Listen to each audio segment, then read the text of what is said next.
Hi and good evening. Thank you for watching. I'm Shakil 5858. I am Buddham. Now the latest headlines from world channels and news agencies.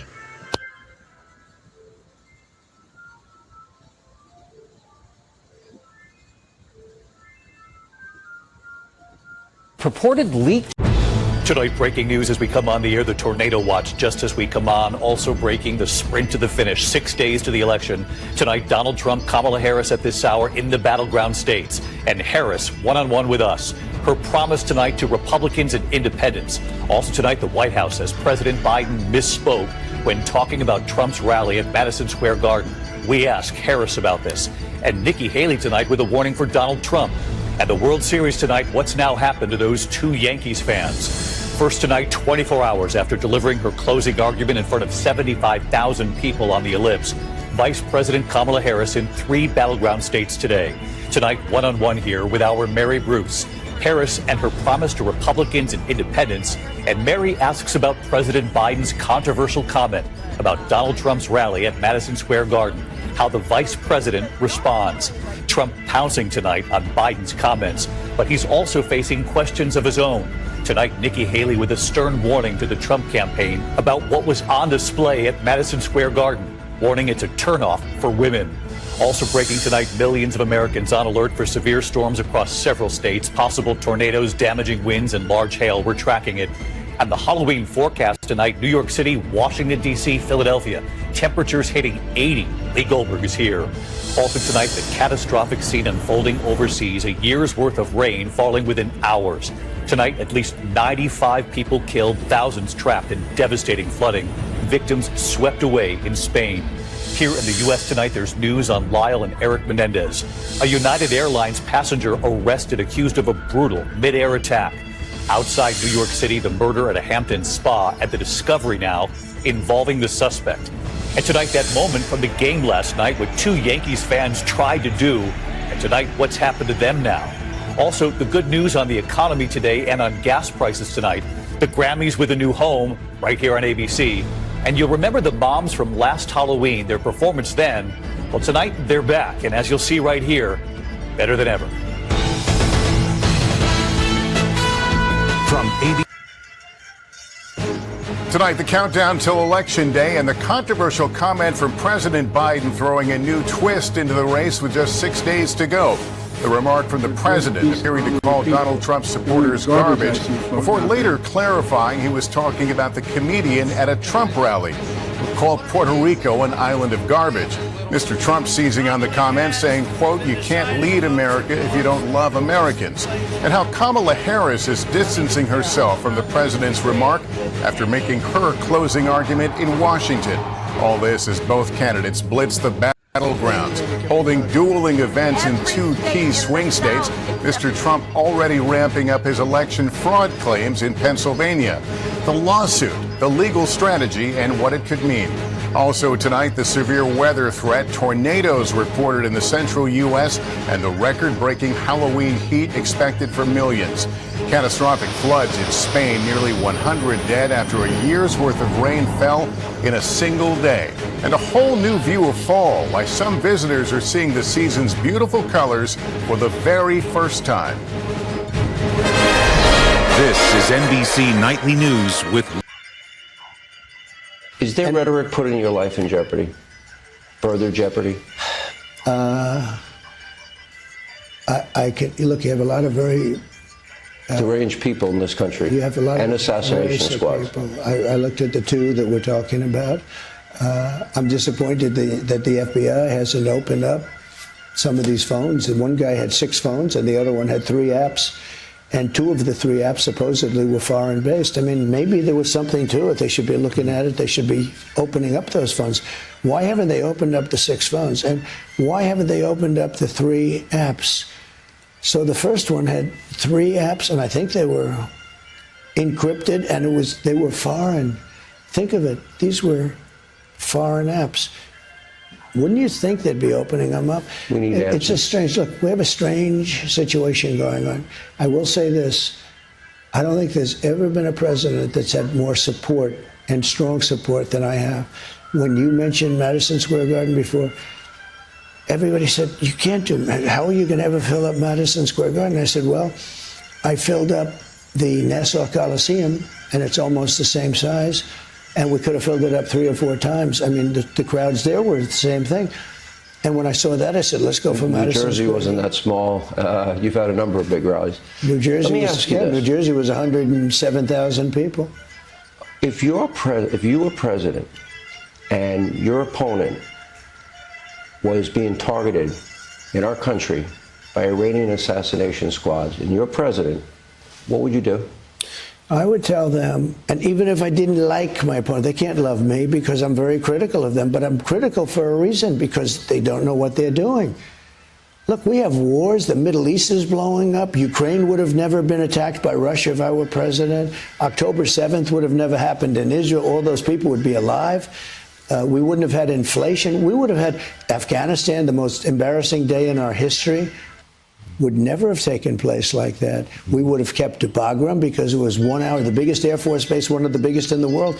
We gave it up to China. China occupies it now, not Afghanistan. We gave it up to China. 1 hour away from where China builds its nuclear weapons. Wouldn't it be a great thing? To help us understand what all those numbers mean is parliamentary budget watchdog Yves Giroux. Hi, Mr. Giroux. Good to have you here. My pleasure. I appreciate you making the time. The big headline for me is around the spending required, because that target was finally announced in July, but we still had no idea how things were going to progress there.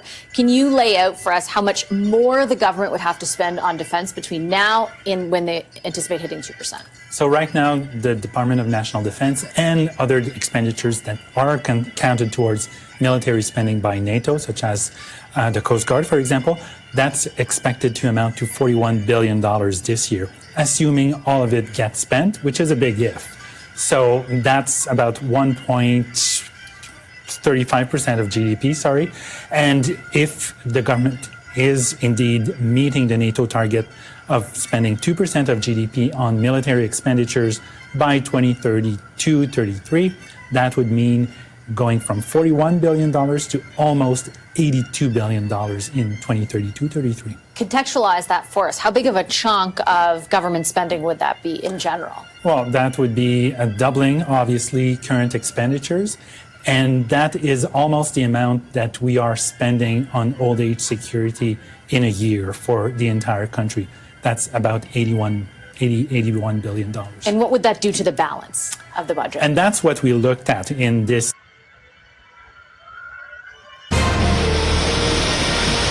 Spain's worst flooding in decades.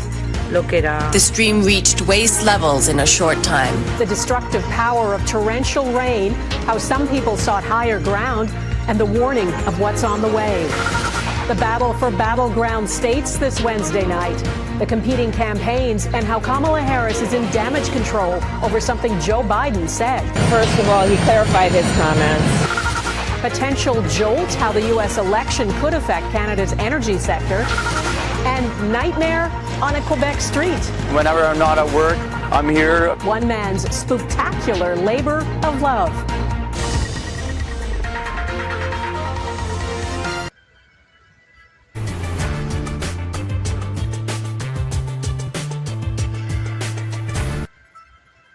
Tonight, a CBC News investigation into software used by some landlords and the allegations of price fixing to artificially bump up rents. I think every single landlord who has been using it should be held accountable. The FBI probe and the Canadian company, which says it stopped using it. Quebec becomes the first province to allow requests for assisted dying months or even years ahead of time. I would want to terminate my life before the symptoms. Plus, Kamala Harris plays defense over comments made by Joe Biden. Joe Biden should be ashamed of himself. And in the closing days of a tight race, what each candidate needs to do to win. Our panel breaks that down. From CBC News, this is The National with Chief Correspondent Adrian Arsenault. Georgia Calvin Smith on France 24 and France24.com. Hello and welcome to Night Watch on France 24. Let's take a look at our top stories. It's the deadliest flooding to hit Spain for 3 decades. At least 95 people have been killed after torrential rain battered the eastern region of Valencia, as the death toll is predicted to rise. At least 19 people have been killed in the latest Israeli airstrikes to hit the eastern Lebanese city of Baalbek. Lebanon's prime minister has said that he hopes a ceasefire deal between Hezbollah and Israel will be announced in the incoming hours or days. Democratic nominee Kamala Harris struggles to push back on President Joe Biden's recent garbage comments, as the Trump campaign has seized on the remarks.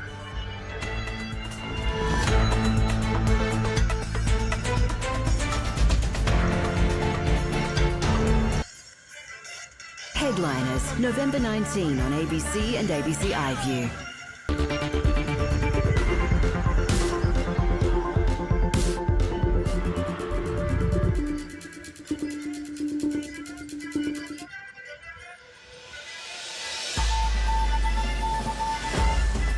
Today, Optus apologises as the consumer watchdog sues the telco, claiming it sold unnecessary products to hundreds of vulnerable customers.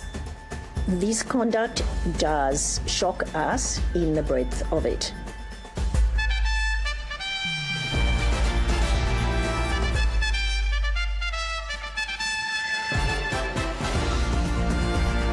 The latest climate report shows Australia is getting hotter, exacerbating extreme and unpredictable weather. Donald Trump seizes on comments by Joe Biden, saying the president labelled his supporters garbage. And concerns Australian patients are not being adequately warned about the side effects of an osteoporosis drug.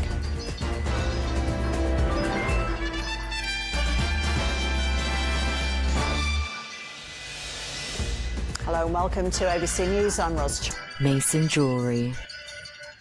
This is Asia Now. Hello and good morning. It is 11 a.m. in Singapore and Hong Kong, 8:30 in New Delhi, 10 o'clock in Jakarta. I'm Yasmin Yonkers at this hour. Super Typhoon Kongray barrels towards Taiwan, bringing heavy rains and strong winds. The storm's expected to make landfall this afternoon. Schools and offices across the island are shut as residents brace for what could be the most powerful storm to hit Taiwan in years. Spanish authorities struggle to tame raging floodwaters after a year's worth of rain falls over its eastern province. At least 95 people dead and many more missing. The nation declares 3 days of mourning. And North Korea launches an intercontinental ballistic missile, reportedly one of Pyongyang's most powerful ones tested to date. The test coming hours after Washington and Seoul pressed the North to withdraw its troops from Russia.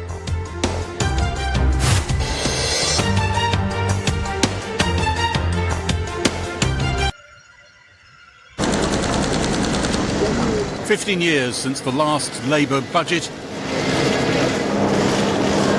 Rachel Reeves and her Treasury ministers lingered a little longer than usual for the cameras to capture what the government said was a once-in-a-generation defining moment. Britain's first woman Chancellor began her budget by piling blame on the Tories for her economic inheritance.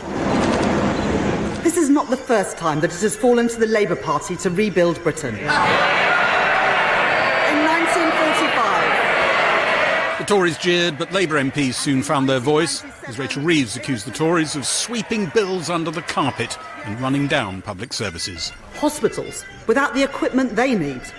School buildings not fit for our children. A desperate lack of affordable housing. Economic growth held back at every turn. All that, she said, meant taxes had to rise. A record amount. Their failure to assess the scale of the challenges facing our public services means that this budget raises taxes by £40 billion. Any Chancellor standing here today would have to face this reality. Until today, the biggest tax haul of recent decades was the Tory government budget following the 1992 general election. Labour in the 70s and Rishi Sunak after COVID were high up the table, but Rachel Reeves' budget has broken records with a tax hike of £40 billion. The biggest tax hike was employers' national insurance, now 15%, and the wage level at which employers start paying it slashed to salaries of $5,000.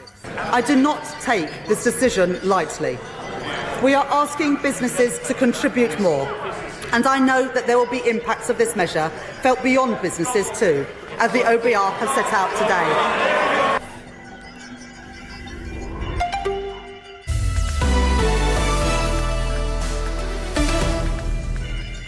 This is DW News and these are our top stories. Almost 100 people have been killed by flash flooding in Spain. The government warned people to remain vigilant as the situation remains dangerous, particularly in the Mediterranean coastal regions. It's also declared 3 days of mourning for the dead. The floods are Spain's deadliest in 3 decades. US Vice President Kamala Harris and Donald Trump are holding rallies across key swing states with less than a week to go until the US presidential election. Polling puts the Democratic and Republican nominees neck and neck ahead of Tuesday's vote. The US state of Georgia has smashed early voting records with over 3 million ballots already cast. Lebanon's health ministry says Israeli airstrikes have killed 19 people around the eastern city of Baalbek. The Israeli Defense Force had issued an evacuation warning, prompting thousands of residents to flee. It says it struck a Hezbollah command centre in Baalbek and another in southern Lebanon. This is DW News from Berlin. You can get more news on our website, to be found at dw.com.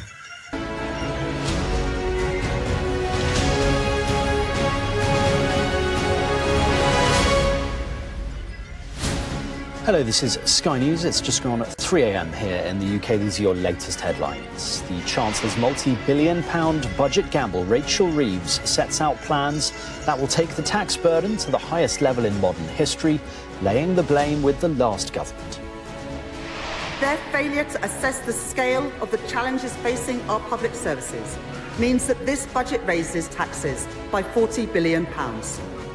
Most of the things announced are nowhere to be found in this document. And so it raises the question about whether they really have a mandate for all of this tens of billions in new tax and spend. There's small beer for businesses and a warning about pay, jobs and growth after a national insurance hike that raises £24 billion. But the Chancellor turns her financial firepower onto helping working people and public services, with a big rise in the minimum wage and billions more for the NHS. And in other news, 3 days of mourning declared in Spain after devastating flash flooding leaves at least 95 people dead.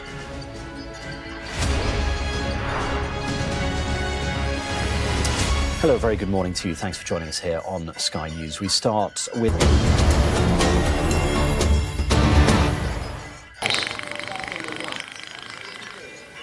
In the Ituri Democratic Republic of Congo, the war has left deep scars. But amid these ruins, a glimmer of hope is emerging.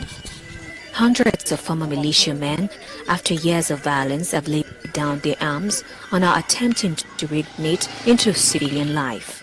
Leonie Safari, 20, has known hell. A former combatant of Codeco, an armed group active in the Ituri conflict, she joined the rebellion in 2020 after her parents' death, seeking revenge. It was the hardship of life that had pushed me to join. I didn't need to go into the bush, but I lost my parents and poverty drove me there. Later, I decided to leave the rebellion to promote peace in our country. In this village of Dionga, Kenya's Supreme Court overturned an appeals court's decision on Tuesday that had nullified the 2023 finance law, a victory for President William Ruto's administration. The government had been relying on the 2023 law to continue tax collection after withdrawing the CS Finance Bill due to widespread protests. The 2023 finance law, which included increased fuel taxes, a housing levy, and higher top income. Amid soaring tensions with the West over its war in Ukraine, Russia on Tuesday launched a massive exercise of the country's nuclear forces. It test-fired missiles over thousands of kilometers in a simulated nuclear response to an enemy first strike. Given the growth of geopolitical tensions, the emergence of new external threats and risks, it's important to have modern strategic forces that are constantly ready for combat use. We will continue to improve all their components. We have the resources for this. I emphasize that we're not going to get involved in a new arms race, but we will maintain nuclear forces at the necessary level of sufficiency. Into Russia.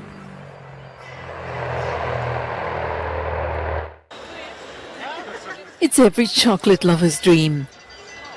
An exhibition hall filled with chocolate in every shape and form.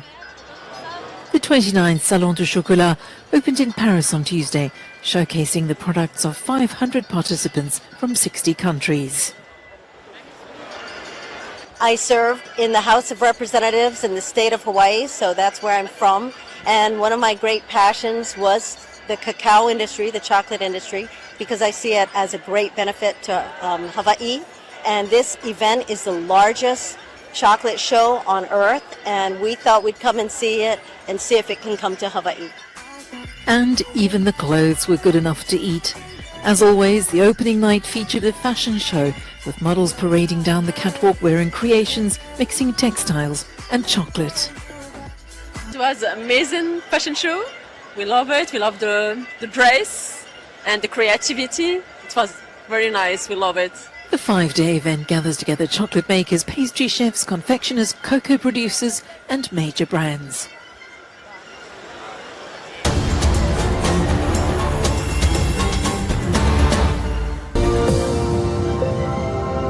You're watching TRT World. I'm Katie Pilbeam. A reminder now of our main headlines. Lebanon's caretaker Prime Minister Najib Mikati says he's hopeful that a ceasefire with Israel could come soon.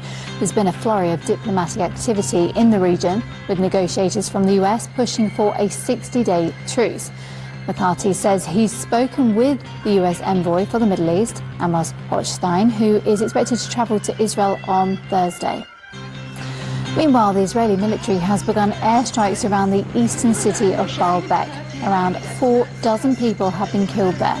The strikes follow fresh evacuation orders being issued to residents. The district governor says that the Bekaa Valley was struck on Tuesday night, killing more than 60 people in several towns. At least 13 Palestinians have been killed by an Israeli strike in Beit Lahia, northern Gaza. The attack came a day after another Israeli strike in the same area that killed at least 119 people. The Israeli army has besieged that area for nearly a month now, completely cutting it off from the rest of the enclave. And in the final home stretch, US presidential candidates Kamala Harris and Donald Trump are offering sharply contrasting visions for America's future. Trump has boarded a garbage truck before his rally in Wisconsin.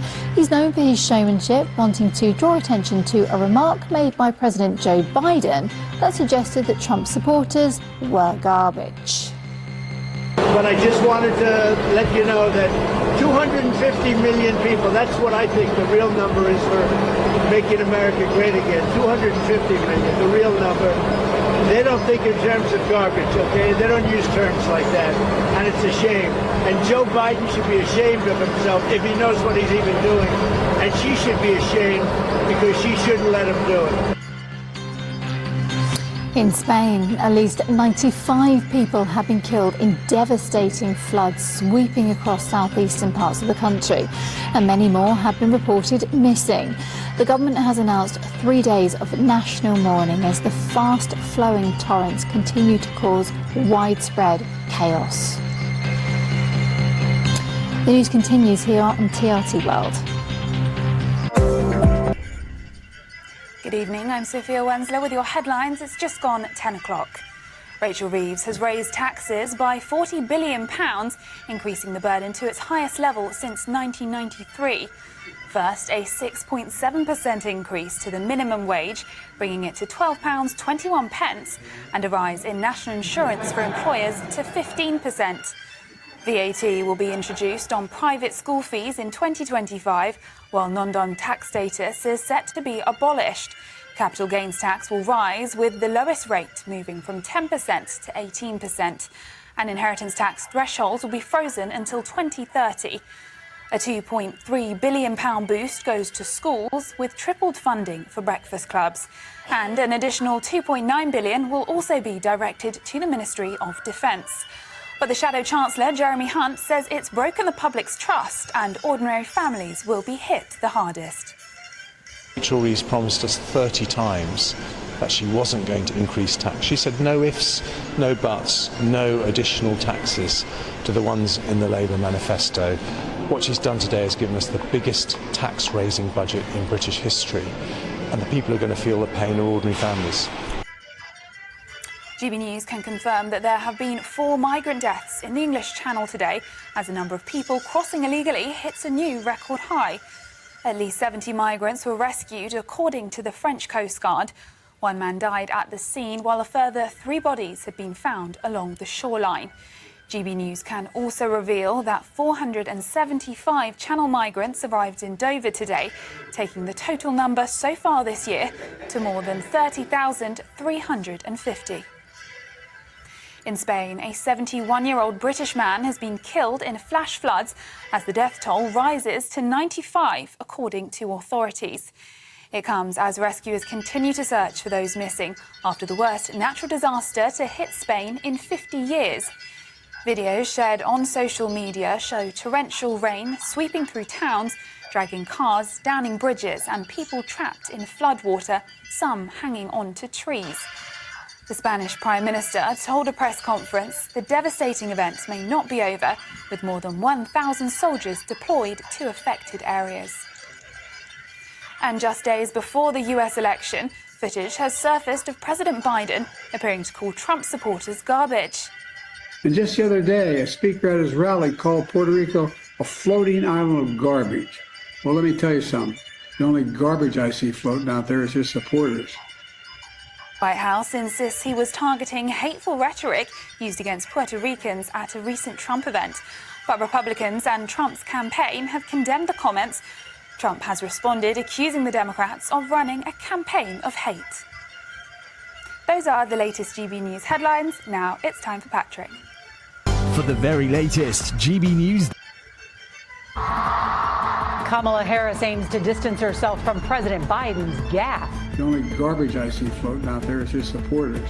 The massive distraction with just 6 days to go, how the candidates are responding. Let me be clear, I strongly disagree with any criticism of people based on who they vote for. They've treated you like garbage, frankly. Plus, record heat expected for Halloween, what you should know before trick-or-treating. And tonight's Eye on America, navigating the difficult conversation of when your aging loved ones should no longer be driving. She's got a lot more living to do, but she just didn't have a lot more driving to do. The CBS Evening News starts now. Bennett on the NewsHour tonight. Kamala Harris and Donald Trump make swings across multiple battleground states with only days left until voting ends. The diploma divide, how having a college degree is becoming one of the best predictors of which candidate voters support. And American volunteers fighting in Ukraine offer their views on the U.S. presidential election and how a Trump victory and potential cuts to military aid could affect the fight. The European countries can step up and try and fill those gaps, but in the end, that'll basically be the beginning of the death toll for Ukraine.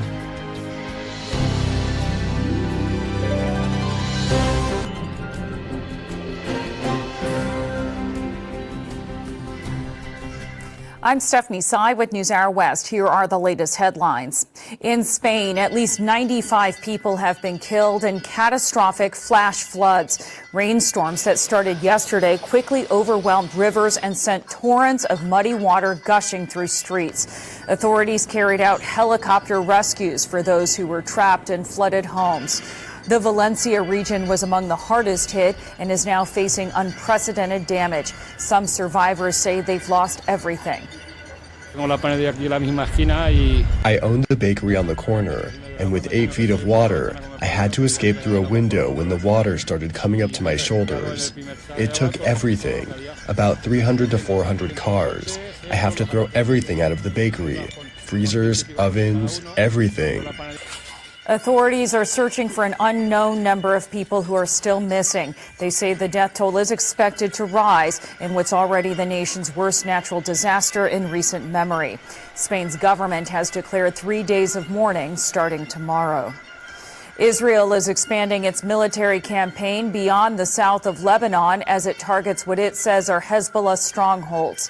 Today, Israel issued evacuation orders for the eastern city of Baalbek, home to a UNESCO World Heritage Site, as well as surrounding villages. A few hours after that order, Lebanese TV caught this fireball over the city's skyline. Israel says it struck Hezbollah fuel storage throughout the region. Meantime, in his first speech as the militant group's new leader, Naim Qassem vowed to carry on with Hezbollah's war plan.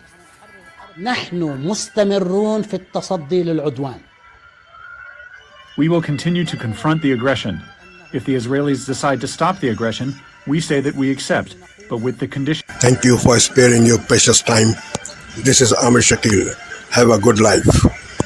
Bye-bye.